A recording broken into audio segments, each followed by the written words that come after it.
നിങ്ങൾ തൽക്കാലം അവൻ പറയുന്നത് കേൾക്കൂ. അവന്റെ പക്ഷം നിന്നൊന്ന് കേൾക്കാൻ സന്നദ്ധമാകൂ.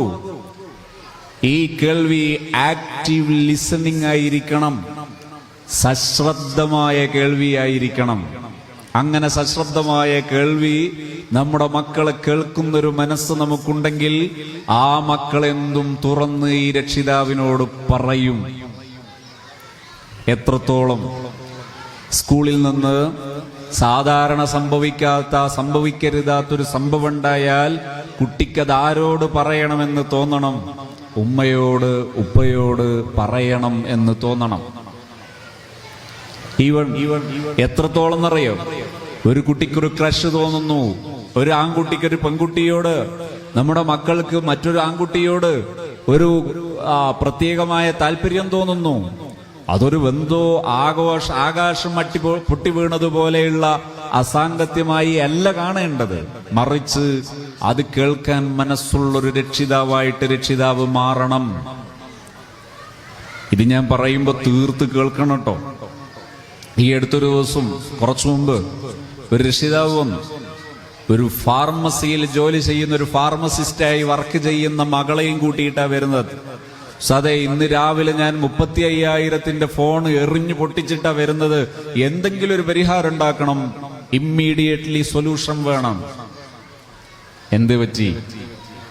അത് ഇവൾക്കൊരുത്തനുമായിട്ട് ഭയങ്കര ബന്ധാണ്. ഞാനിങ്ങനെ ഇരുത്തി ചോദിച്ചു, എപ്പോഴാ ഇത് തുടങ്ങിയത്? 7 വർഷമായി തുടങ്ങിയിട്ട്. എവിടുന്നാ തുടങ്ങിയത്? ഇവരുടെ വീട്ടിലെ ഡൈനിങ് ഹാളിൽ നിന്ന് തുടങ്ങിയതാ. ഹൗ? എങ്ങനെ? ഈ ഉമ്മയാണ് ഇവളെയും ഇവനെയും ഒന്നിച്ചിരുത്തി ചായ കൊടുത്തുകയും ക്ലാസ്മേറ്റാണ്, റൂംമേറ്റാണ് എന്ന അഡ്രസ്സിന്റെ പേരിൽ ഇസ്ലാം വിലക്കിയ എല്ലാ ഹറാമും അനുവദിച്ചതും ഈ ഉമ്മയാണ്. ഇന്ന് നമുക്കങ്ങനെയാണ്. ഇസ്ലാമിലെ ഹറാമ് അത് പള്ളിയിലും മാത്രം അല്ല. ഹറാമാണോ അത് നമ്മുടെ ജീവിതത്തിലെ സേഫ്റ്റിക്ക് വേണ്ടിയുള്ളതാണ് ഹറാം. അത് പാലിക്കാനുള്ളതാ. കല്യാണത്തിന് ഒരുമിച്ച് കൂടുമ്പോ മുമ്പ് കാലത്തൊക്കെ മാന്യതയും മനുഷ്യത്വവും നിലവാരവും ഒക്കെ കാത്തു സൂക്ഷിക്കുന്നവരൊരു ശൈലി സ്വീകരിച്ചിരുന്നു. അതെന്താ? പുരുഷന്മാർ ഒരു വഴിയിലൂടെ, സ്ത്രീകൾ ഒരു വഴിയിലൂടെ. അതൊരു 2ാം നമ്പറാക്കലാണോ? പഴയകാലത്ത് മനുഷ്യൻ വരെ തൊട്ടുകൂടാത്തത് കൊണ്ട്, തീണ്ടിക്കൂടാത്തത് കൊണ്ട് അങ്ങനെ എന്തോ ഒരു മോശം വന്നു പോകുന്നത് പോലെയുള്ള വിഷയമാണോ? അല്ല. പിന്നെ അതൊരു നിലവാരമായിരുന്നു. എന്താ നിലവാരത്തിന്റെ മീനിങ്?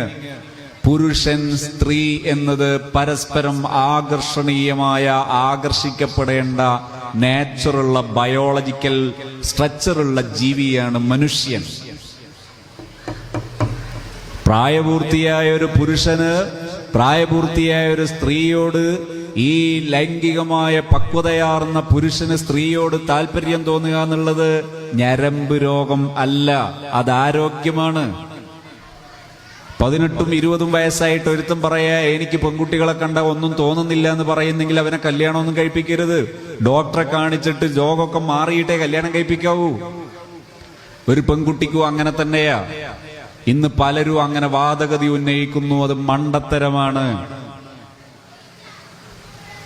ചുരുക്കി പറഞ്ഞാൽ പുരുഷനും സ്ത്രീയും തമ്മിൽ സംഗമിക്കുന്നതിലെ അപര്യാപ്തത അല്ലെങ്കിൽ അപകട സാധ്യത എന്ന് പറയുന്നത് അതൊരു അവിശ്വാസമല്ല.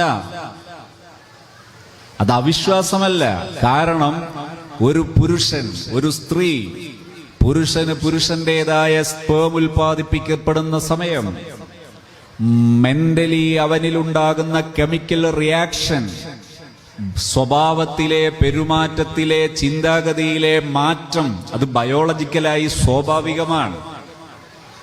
ഒരു സ്ത്രീയിൽ, ഒരു പെൺകുട്ടിയിൽ ഈ എഗ് ഉൽപ്പാദിപ്പിക്കപ്പെടുന്ന സമയത്ത് ബയോളജിക്കലി ആ കുട്ടിയിലുണ്ടാകുന്ന കെമിക്കലായിട്ടുള്ള ചേഞ്ച്, മാറ്റം, അത് അവരുടെ മനസ്സിലുണ്ടാകും വ്യത്യസ്തമായ ചിന്താഗതികൾ. ഈ ചിന്താഗതികളുള്ള സമയത്ത് അവരുടെ ഒരു തോന്നലിന് ബ്രേക്ക് ചെയ്യാൻ കഴിയില്ല എന്നതിന്റെ തെളിവാണ് നാടുനീളെ നടന്നുകൊണ്ടിരിക്കുന്ന ധാരാളം സംഭവങ്ങൾ. 8ാം ക്ലാസ്സിൽ പഠിക്കുന്ന, 9ാം ക്ലാസ്സിൽ പഠിക്കുന്ന പെൺകുട്ടി പ്രസവിച്ചത് നിങ്ങൾ പത്രത്തിൽ എത്ര വായിച്ചു? ഈ കഴിഞ്ഞ വർഷങ്ങളിലും നമ്മൾ വായിച്ചു, ഈ അധ്യയന വർഷത്തിലും നമ്മൾ വായിച്ചു. എന്താ ഈ പ്രായത്തിലുള്ള പെൺകുട്ടികൾക്ക് ലൈംഗികമായി പരസ്പരം ബന്ധപ്പെടുന്ന സമയത്ത് മക്കളുണ്ടാകുന്നത് എങ്ങനെയെന്ന് അറിയാത്തത് കൊണ്ടാണോ അങ്ങനെ സംഭവിക്കുന്നത്? നോ, ഒരിക്കലും അല്ല. പിന്നെ എന്താ? ഈ മനസ്സിൽ ഇത്തരം ചിന്താഗതികൾ അൺകൺട്രോൾഡ് ആയിട്ട് വരുന്ന സമയം, അനിയന്ത്രിതമായി വരുന്ന സമയം, ആ സമയത്ത് അവരിലുണ്ടാകാൻ സാധ്യതയുള്ള ഒരു ഇടപെടലാണ് ശാരീരിക ബന്ധം. ആ ശാരീരിക ബന്ധം എന്ന് പറയുന്നത് അവരുടെ നിയന്ത്രണത്തിന്റെ ഉള്ളിൽ വന്നുകൊള്ളണം എന്നില്ല. നിലവിലൊരു രാഷ്ട്രീയ നേതാവിന്റെ വിഷയം പോലും നാം മീഡിയകളിലൂടെ, സോഷ്യൽ മീഡിയകളിലൂടെ വ്യാപകമായി കേൾക്കുന്നത് കാണാം. ഇവിടെയൊക്കെ സംഭവം ഒന്നാണ്. ഇസ്ലാം പറയുന്നു, എന്തിനാ മക്കളെ ഇങ്ങനെ കഷ്ടപ്പെടുന്നത്? നിങ്ങളൊന്ന് പ്രൊട്ടക്ഷൻ സ്വീകരിച്ചാൽ പോരെ. ഏതുപോലെ? 2 വീലറിൽ യാത്ര ചെയ്യുമ്പോ ഹെൽമറ്റ് ഉപയോഗിച്ച് യാത്ര ചെയ്യണമെന്ന് പറയുന്നു.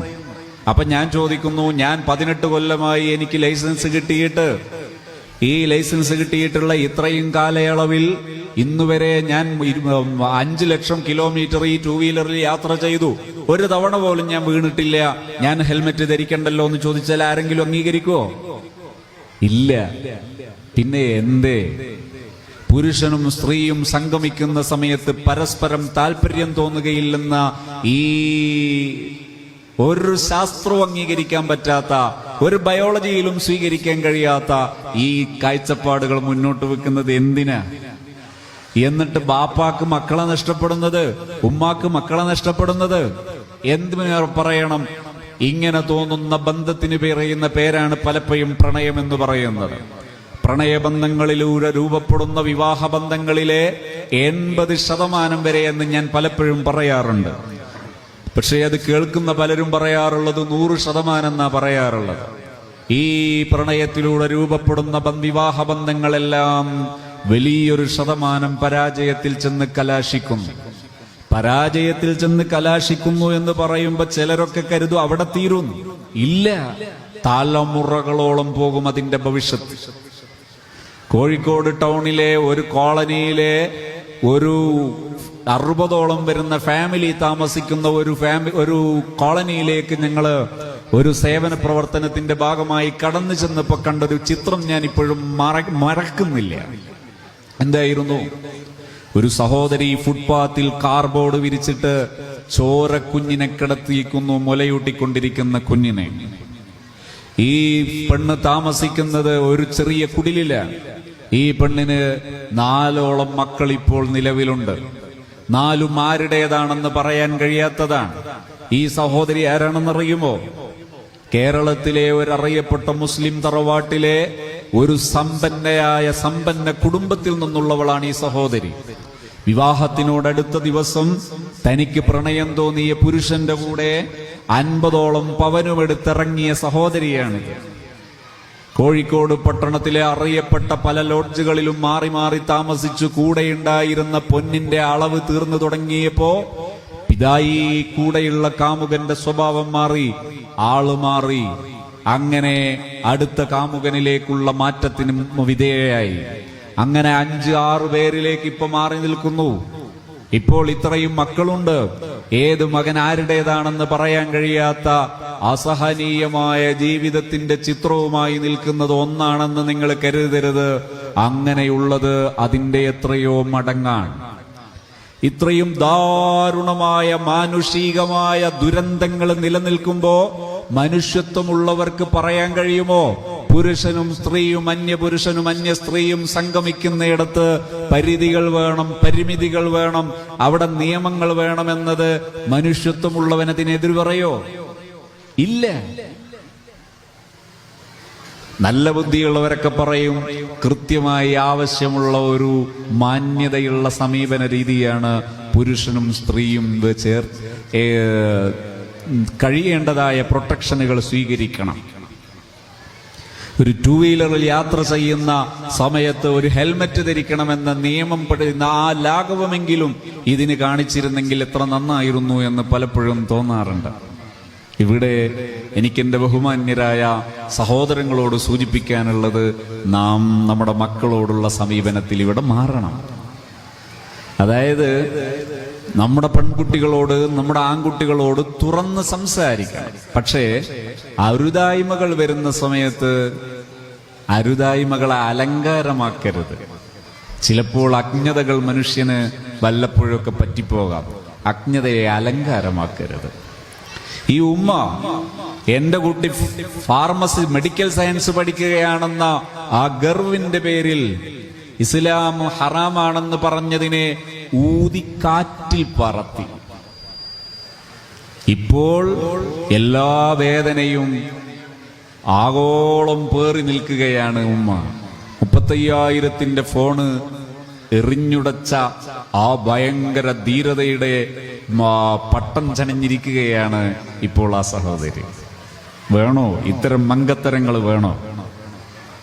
Be careful. ഒന്ന് സുരക്ഷിതരായിരിക്കുമോളെ എന്ന് പരിശുദ്ധ ഇസ്ലാം പറഞ്ഞതാ. ഹറാമ് ഹറാമായിട്ട് തന്നെ കാണണം. കല്യാണത്തിന്റെ അന്ന് പുരുഷനും സ്ത്രീയും വേറെ വേറെ പന്തലിൽ ഭക്ഷണം കഴിക്കുന്നതൊക്കെ മാന്യതയാണ്. അതിപ്പം മിങ്കിളാവുക എന്നുള്ളത് എന്തോ ഒരു നിലവാരമാണെന്ന് ചിന്തിക്കുന്ന മണ്ടത്തരങ്ങളിലേക്ക് പലരും അതപ്പതിക്കുന്നുണ്ടെന്ന് തോന്നുന്നു. മാറണം. ഡീസന്റ് ആകണം. നിലവാരത്തിലേക്ക് വരണം. മിങ്കിളാവുക എന്നത് നിലവാരമൊന്നുമല്ല, അതൊരു നിലവാരക്കുറവ് തന്നെയാണ്. നിസ്സംശയം പറയാം. ഇവിടെ മക്കളോട് സമീപിക്കുന്ന സമയത്ത് തെറ്റുകളെ തെറ്റാണ് എന്ന് പറയണം. അതിനെന്തു വേണ്ട, ഇമോഷണലായി ഭയങ്കര വാളെടുക്കാനൊന്നും പോകണ്ട, ഇമോഷണലാകണ്ട. പക്ഷേ തെറ്റിനെ തെറ്റാണ് എന്നും അതിനോട് ഞാൻ വിയോജിക്കുന്നു എന്നും മാന്യമായ ഭാഷയിൽ മക്കളോട് പറയണം. ഞാൻ ഒന്നുകൂടി പറയാം. ഒരു ദിവസം ഞാൻ എൻ്റെ ഫാമിലിയെയും കൂട്ടിയിട്ട് ഡ്രസ്സ് എടുക്കാൻ പോയി. അപ്പോ എൻ്റെ മകള് പറഞ്ഞു, എനിക്ക് ഈ മോഡൽ ഡ്രസ്സ് വേണം. അപ്പൊ ആ ഡ്രസ്സ് എന്താണ്? അത് ഒരു ഫാഷനാണ്. ആ ഫാഷന്റെ പ്രത്യേകത എന്താ? ശരീരം മറക്കാനുള്ളതല്ല, പ്രദർശിപ്പിക്കാനുള്ളതാണ്. അപ്പൊ ഞാൻ മോളോട് പറഞ്ഞു അത് പറ്റില്ല. അപ്പൊ മകൾ അതിന് രണ്ടാമത് വേണോന്ന് പറഞ്ഞു. ഞാൻ രണ്ടാമതും പറ്റില്ല എന്ന് പറഞ്ഞപ്പോ മകൾ ദേഷ്യപ്പെട്ടു, ആകെ കുറുമ്പ് കാണിച്ചു. ഞാൻ ആ മകളോട് ശാന്തമായി തന്നെ മൂന്നാമതും പറഞ്ഞു, ഇത് വാങ്ങിത്തരില്ല. സാധാരണഗതിയിൽ എല്ലാറ്റിനും ഇടിപൊട്ടിച്ച് സംസാരിക്കാത്തത് കൊണ്ടും എല്ലാറ്റിനും മകളോട് ദേഷ്യപ്പെട്ട് സംസാരിച്ച് പ്രകൃതമില്ലാത്തത് കൊണ്ടും വളരെ നിലവാരത്തിൽ ഏത് ദിവസവും, അതായത് ഒരു രാവിലെ എഴുന്നേറ്റ് വരുന്ന സമയത്ത് മകൾ ഞാൻ വീട്ടിലുണ്ടെങ്കിൽ ആദ്യം ബാപ്പയെ കാണണമെന്ന് ആഗ്രഹിക്കും വിധം ആദ്യ കാഴ്ചയിൽ പരസ്പരം പുഞ്ചിരിച്ചും സംസാരിച്ചും പരസ്പരം അഭിനന്ദിച്ചും ശീലമുള്ള മകൾക്ക് എന്റെ ഈ നിലപാടിൽ അതിൻ്റെതായ കാര്യം മനസ്സിലായി. മകൾ ഒന്നുകൂടി ശാഠ്യം കൂട്ടിയപ്പോ ഞാൻ നിലപാടിൽ ഉറച്ചു നിന്നിട്ട് പറഞ്ഞു, മകളെ നമുക്ക് തിരിച്ചു പോകാം, ഇന്ന് ഡ്രസ്സ് എടുക്കുന്ന പരിപാടി നിർത്തിയിരിക്കുന്നു. ഞാൻ ഒന്നുകൂടി ഡ്രസ്സ് മാറാനുള്ള അടുത്തേക്ക് കൊണ്ടുപോയിട്ട് പറഞ്ഞു, മകളെ ഈ ഡ്രസ്സ് മോൾക്ക് ബാപ്പ വാങ്ങിച്ചു തരാൻ പോകുന്ന ഡ്രസ്സല്ല, മോൾക്കത് പറ്റില്ല.